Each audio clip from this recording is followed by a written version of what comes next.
Yes, absolutely. This is very personal for me. Many of you may have heard me talk about this, but I had 4 children very quickly, and when my youngest was just 1 year old, I got thyroid cancer and had to take about 4 months off.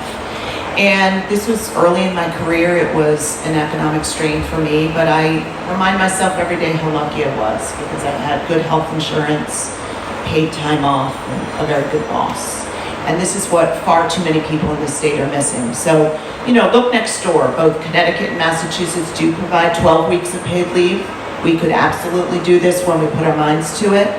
But I don't think this is just about having a public policy background. I think this is about knowing how to attract, retain, and grow businesses in the state, because one of the things that we're missing is an economic engine which can drive the resources to invest back in our social services. When I look at our neighboring states, what they have built is thriving economies, and those thriving economies allow them to invest in their children. I think this is something that's been missing in Rhode Island. I think childcare and education is a huge part of how we can attract more businesses.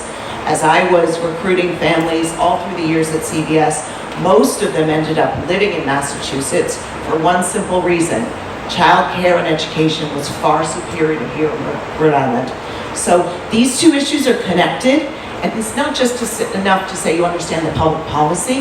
I think you've got to be a person who's actually driving growth, driving the business climate, so that we have the resources to invest in all these services, which are so critical for every family in Rhode Island. So I'd be honored to be able to work on this on behalf of every family in the state.